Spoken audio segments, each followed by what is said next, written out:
Chapter 38. Chapter 33. November was somehow more boring than October. She and Umbridge had reached an impasse as Eliza refused to give the Toad more ammunition. And if Umbridge had suspicions that Eliza had continued to teach her Slytherins, then she couldn't prove it. Eliza hadn't expanded her two groups. None of them would betray her, as their grades depended on it, and even if they did, Umbridge would never be able to get into the chamber anyway. To beat back her boredom, Eliza had started delving more into her necromancy. Once she had felt she had a connection to the basics, she had started reading through more of the book.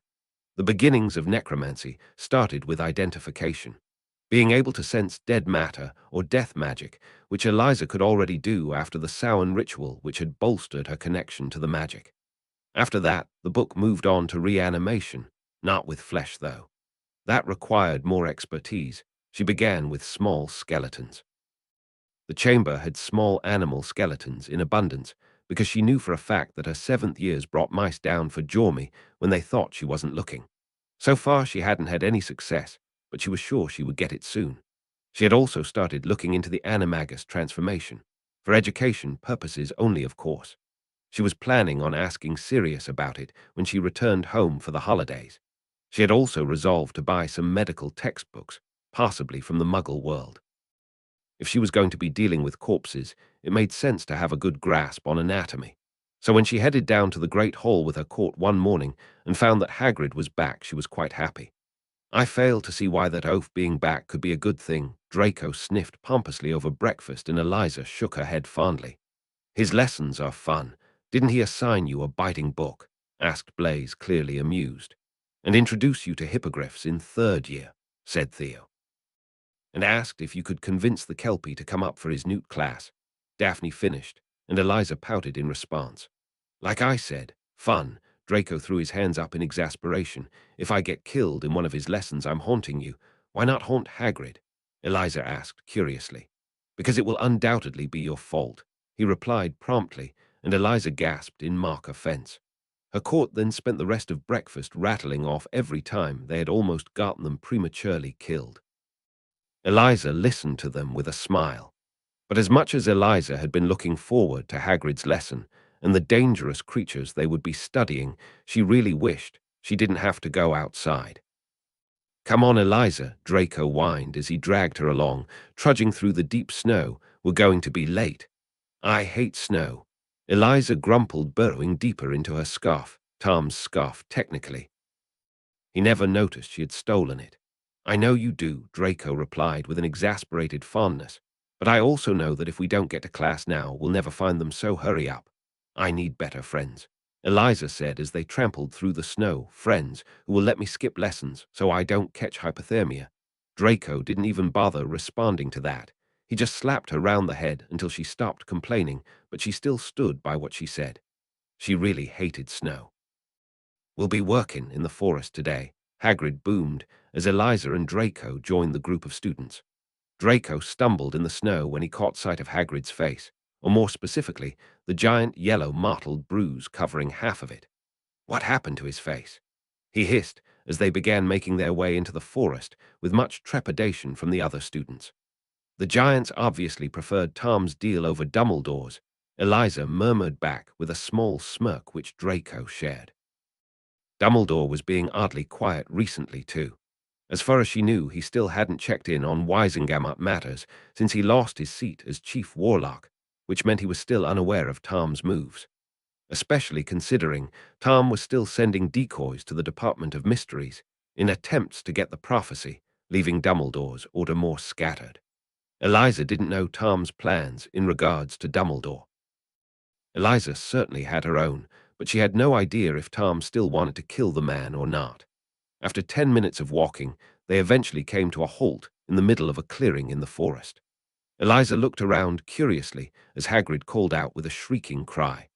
Draco shuffled nervously beside her, and she could feel him growing more anxious as nothing appeared. And then Eliza spotted a pair of milky white eyes just beyond the tree line. Then the rest of it followed, the dragonish head, the skeletal body of a great winged horse, a Thistral.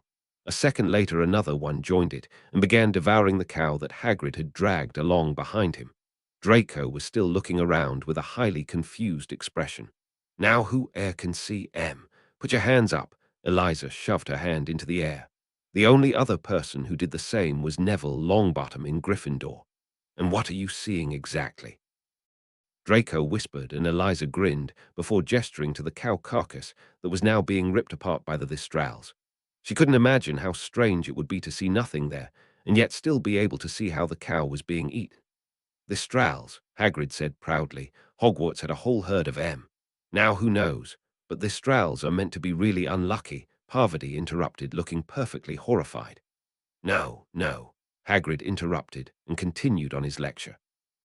Eliza was distracted from his words when she felt something brush up against her. Another two Thestrals had appeared out of the forest, and whilst one had continued forward, the other had come to a stop next to her. They were quite lovely, really, in a macabre sort of manner. It huffed softly in front of her, and warm breath hit her face as she smiled softly at the creature. Eliza glanced at Hagrid, who gave her a sort of encouraging thumbs up, and so she slowly raised her hand, resting it against the Thestral's head. It leaned into her touch. Eliza knew exactly what it was feeling. A connection between one of Death's creatures to another. The moment was broken by a loud and irritating hem, hem. Umbridge had arrived to ruin Eliza's day. Eliza shared a disgruntled glance with Draco and settled in for another hellish lesson. Umbridge continued to interrupt Hagrid's class with inane and irritating questions. She even had the gall to ask Eliza who she had seen die. Eliza didn't think the toad would appreciate the answer, too many to count, and so instead Eliza just leveled her with a bone-chilling grin. She would speak to the Weasley twins later and see just what they could do to Umbridge's infernal clipboard. November passed slowly. While she was in classes with her court, she had also began meeting up with the Weasley twins in her time Turner free periods. The three of them refused to let Umbridge live in the castle in peace, and they were truly quite creative with it. At the moment, they were currently developing some kind of portable swamp. It ended in explosions more often than not, but at least it was fun. In fact, it was her secret lessons that had become the highlights of her week. They were easily making their way through the syllabus, even with dueling incorporated in, and Eliza ended each lesson with a sense of satisfaction. "Eliza," Parkinson said, in the middle of their lesson one day, "is it true you can cast a Patronus?"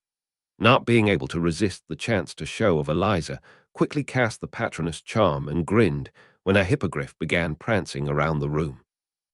Once the odd murmurs had stopped, Eliza cancelled the charm and let her Patronus fade away, turning back to Parkinson. "Do you think you could teach us?" she asked hopefully. "It's not on the curriculum," Eliza replied steadily, but jolted when Blaise threw his arm around her shoulders. "Come on, Eliza, it'll be fun," he exclaimed and held on tighter as Eliza tried to wriggle out of his hold. "It won't be easy, you know," Eliza said instead, already admitting defeat. Blaise grinned wildly and ruffled her hair before dancing out of her reach so she couldn't hit him in retaliation.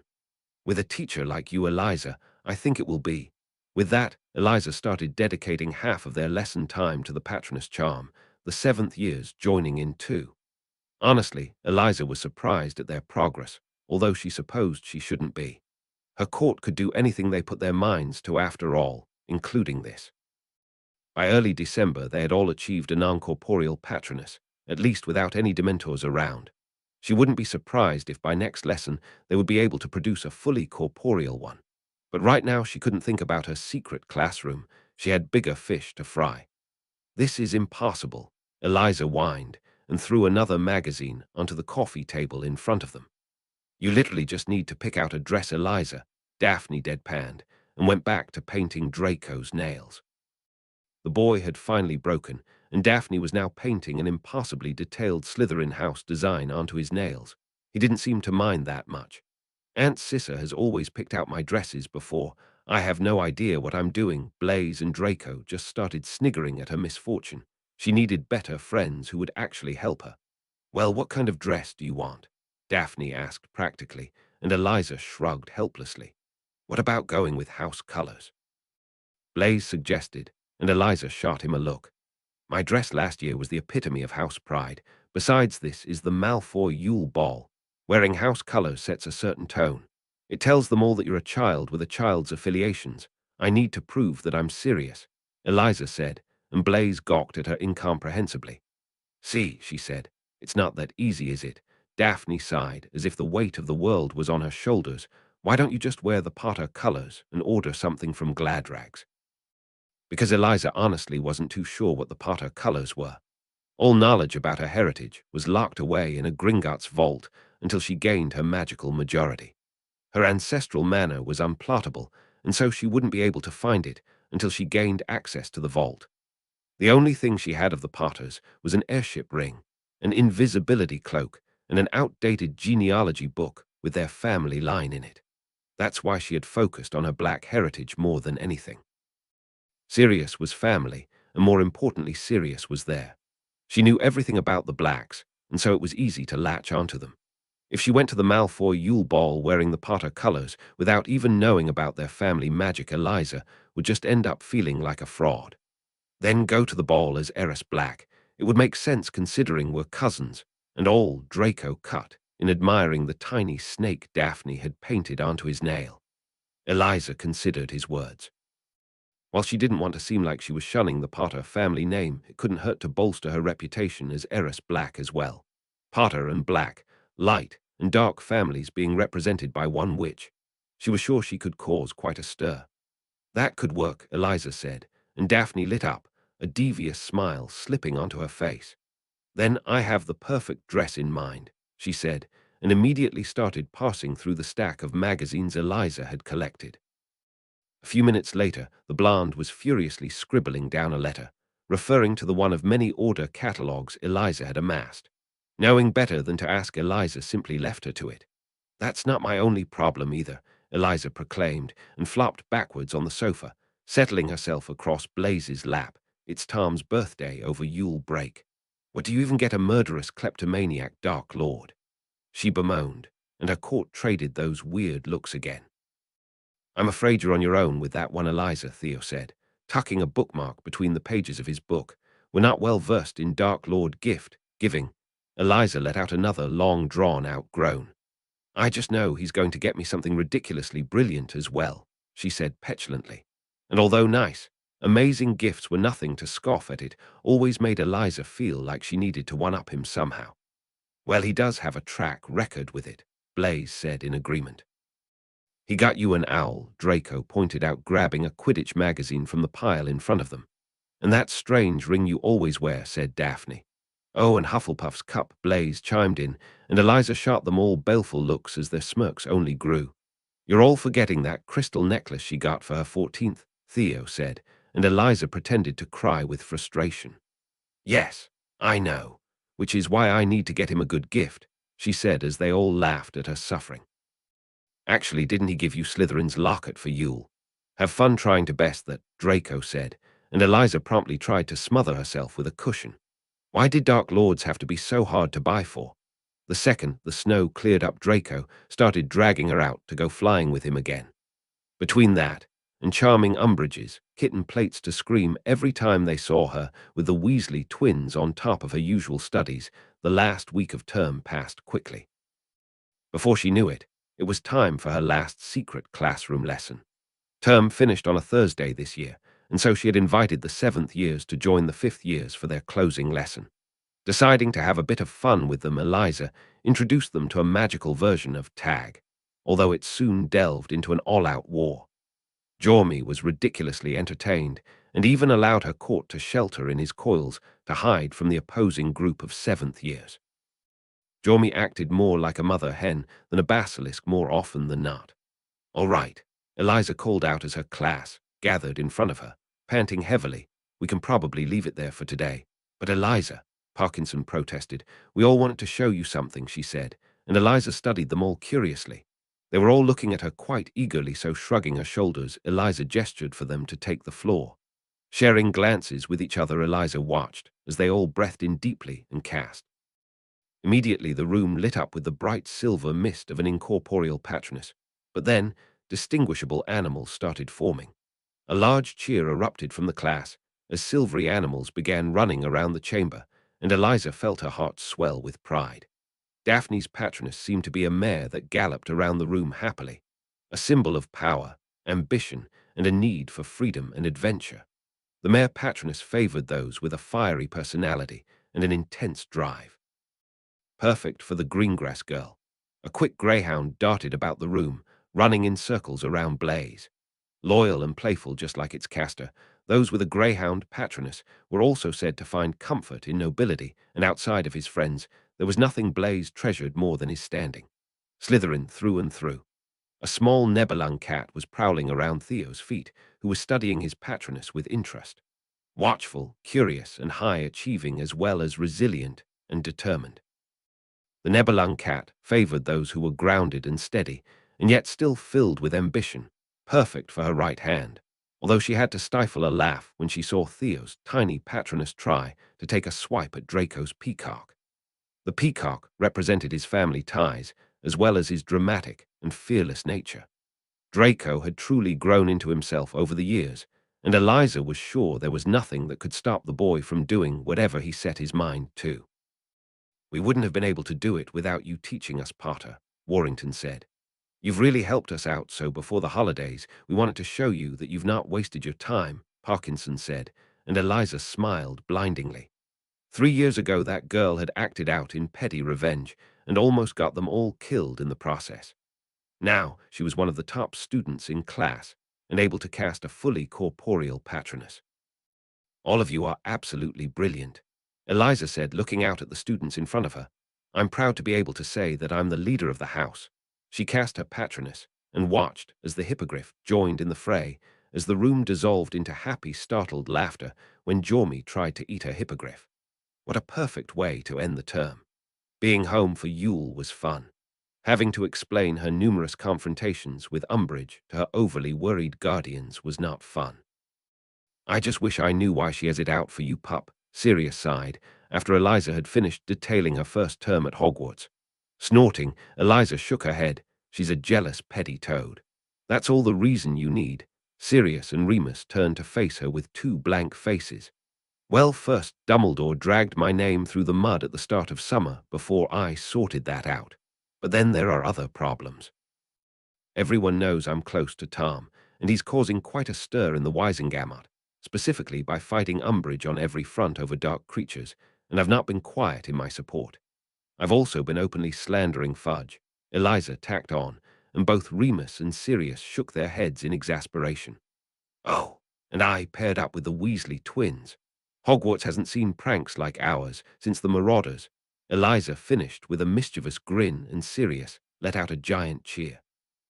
"She's growing up, Remus," he exclaimed, pretending to wipe away tears. A true marauder, Remus reached up and smacked the back of Sirius' head. It was nice to be home. Her peaceful holiday lasted approximately 2 days. She woke up that morning to a message in her notebook from Tom telling her to flee to Malfoy Manor as soon as she could. Not even bothering to question his vague, cryptic message, Eliza quickly got ready for the day, pulling on a wizarding cloak over her outfit and clipping her necklace into place. When she made it into the kitchen, Sirius was already up, slumped at the table with a steaming cup of tea. Grabbing her usual morning coffee off Creature, Eliza slipped into the seat next to him. "Where's Remus?" she asked curiously, and thanked Creature when a stack of pancakes appeared in front of them. "Order mission," Sirius replied with a faint smirk. "They still think you're after the prophecy," Eliza sighed, before cutting into her pancakes. "I wish that ploy would just last forever. You can't tell me you don't have another 50 plans rattling about in that head of yours." Sirius responded with a grin, and Eliza smiled back at him. If only everything could be that simple. "What are you doing today?" Eliza asked, as Sirius refilled his cup of tea and smiled largely. "I finally got my motorbike off, Hagrid. I'm going to spend the day fixing it up, and then over the holidays I'm going to teach you how to ride it." They both shared matching mischievous grins. "Just don't tell Remus," Sirius warned, and Eliza crossed her heart in response. "Speaking of scheming," she said brightly after she finished the last of her pancakes. "We weren't speaking of scheming. I'm always speaking of scheming," she countered and watched as he tried to hide a smile. "I have a Dark Lord to visit and hopefully a toad to take down." "Don't stay out too late," Sirius warned, and then as an afterthought said, "And don't kill anyone." It said something about them that he even had to say that. "Don't worry, I'll be careful, Eliza cheered, and then stepped up to the flue. Malfoy Manor, she shouted and threw down a handful of flue powder. Immediately the world started spinning around her, and she ended up stumbling out of the fireplace on the other side, only to be caught by Draco. "One day, Eliza, I'm just going to let you fall," he said with a grin as Eliza righted herself. "But then I'd have to tell Daphne you have a crush on her little sister." Draco slammed his hand against Eliza's mouth, storm grey, eyes wide and fearful. "Don't you dare." Eliza pulled his hand away from her mouth. "Then you're not allowed to drop me," she responded easily, and then began navigating the hallways of Malfoy Manor. "Do you know where Tom is?" she asked as Draco fell into step beside her. "He's in the study with Father. Are you finally getting rid of Umbridge?" he asked cheerfully, and Eliza nodded in response. "And we're not even going to kill her." Eliza cheered and Draco let out a sardonic snort. "I hate that I'm actually a bit proud of that." Eliza laughed brightly, and as Draco dropped her off in front of the study, Eliza swung the door open. "You couldn't let me enjoy my break just a bit longer, could you?" Eliza teased as she stepped into the office. Tom turned to face her, red eyes dancing with amusement as a faint smirk pulled at his lips. "No rest for the wicked darling," he quipped, and Eliza mentally cursed when her heart stuttered at his usual endearments. "Yes, I know, lives to ruin, ministers to overthrow." Eliza responded easily, sliding into the free chair next to him. "But how exactly are we going to go about it?" she asked, and they both turned their gaze onto Lucius. The man sighed slightly. "Lovely to see you again, Eliza," he said dryly, and Eliza snorted but didn't take her attention off the man. "Well, first, do you have the memories I asked for?" he questioned, and Eliza pulled 3 files out of her pocket. "A memory for every detention I served. She made me use a blood quill each time." Tom shifted restlessly next to her. Lucius eyed him nervously before continuing. "If we take these memories to Amelia Bones, we can begin the move to press charges against Umbridge. Abuse of students, unlawful teaching practices, as well as the use of highly illegal magic that Fudge has supposedly endorsed. The investigation will be launched, and then Eliza will be called in to give a veritaseum testimony. And because I'm not in Hogwarts, there's no way the Toad can stop me from attending. Umbridge will be dispatched, and once we've implicated Fudge's name in the disaster, he'll never be re-elected as minister." Tom finished, and all 3 of them exchanged matching smirks. Nothing said you'll break like some good old-fashioned Slytherin scheming. As expected, Amelia Bones had been absolutely horrified by the memories Eliza had procured, and more than a little worried about Susan. But Eliza made sure to reassure the woman that as far as she knew, Susan had not been caught in the crossfire. Bones assured them that the investigation would be quick, and the trial would be held before Eliza returned to Hogwarts so she could testify. After their business was finished, Lucius returned to his home, with Eliza promising she and Sirius would join them for afternoon tea tomorrow, and Eliza hopped into the flue herself to go to Riddle Manor, which Tom had reclaimed as his base of operations. Although she stumbled coming out the other side, she thankfully didn't fall. "Wow, the kids weren't kidding when they said you couldn't flue. Barty." Eliza cheered as she spotted the man sat on the sofa in the living room. "How have you been?" "Pretty well," Barty said with a small grin. "My lord mostly has me tracking old recruits. Compared to last year, this is a vacation, what with not having to clean up all your trouble." "It's never my trouble. The trouble just happens to occur when I'm around." Barty gave her a look that told her he was not believing what she said in the slightest. Eliza couldn't really blame him. She did have an on and off relationship with trouble. She just wished no one else would point it out. "Lord is waiting for you in his office," Barty said with a weird smile. "So why don't you 2 kids go and have fun?" Barty dashed out of the room, leaving Eliza spluttering. Did he just call Tom a kid? She could only hope that Tom would never find out. She preferred Barty when he wasn't skinned alive. Wandering about the halls of Riddle Manor, Eliza finally came upon Tom's office and slipped inside. Phase 1 of Operation Toad complete. Eliza cheered and elected to ignore Tom's deadpan expression.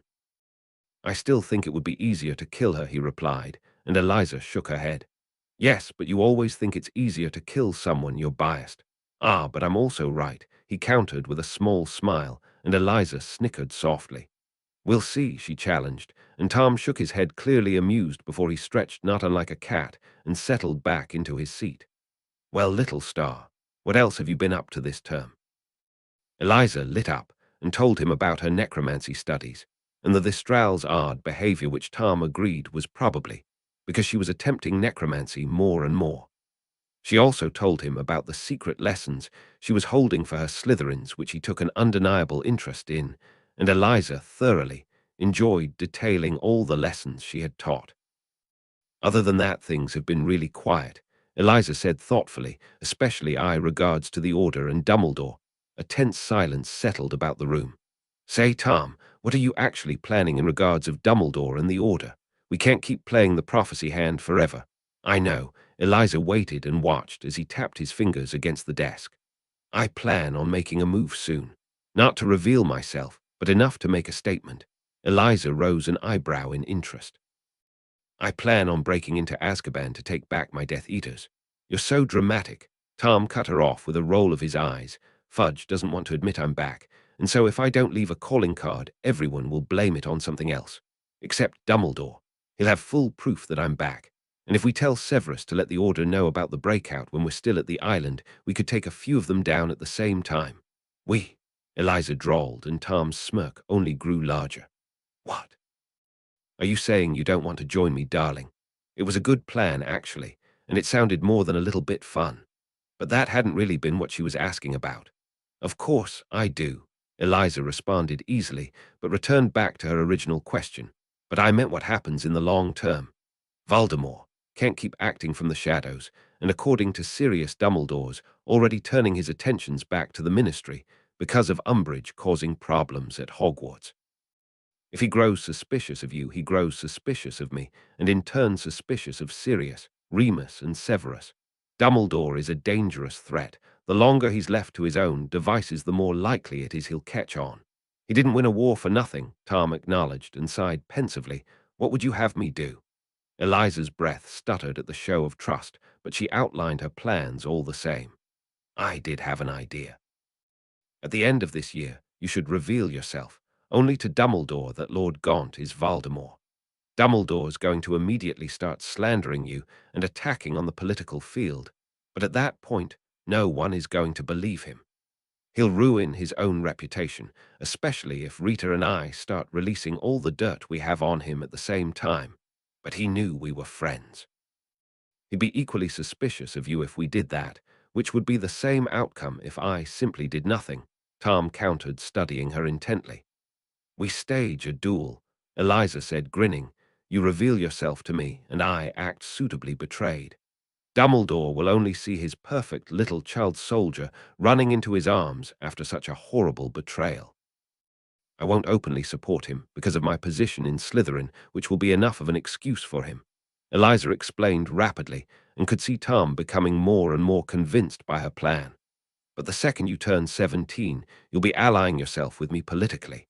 He'll know everything then, and an unpredictable Dumbledore is a dangerous one." Tom pointed out, his head slightly tilted as he looked at her. "Not if he's dead," Eliza said quietly, and she saw his eyes widen for just a second. "The longer Dumbledore is alive, he's a threat. Sooner or later, he's going to notice Thomas Gaunt, and sooner or later, I'll be implicated. I swore I'd ruin that man," Eliza declared strongly. "I have more than enough on him to make sure he won't die a martyr." And without any opposition, Tom trailed off, red eyes lit up with delight. "You have the whole of magical Britain, just waiting for you to take it," Eliza finished. And when Tom shot her a large, blinding, crooked grin, she could literally feel her heart skip a beat.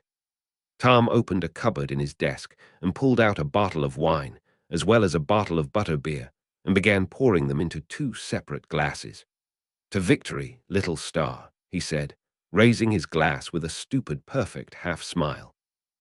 "To victory," Eliza echoed, and tapped her glass against hers, and tried to squash down the blush that threatened to appear on her face. This whole crush business was really getting out of hand. But honestly, she didn't think she minded.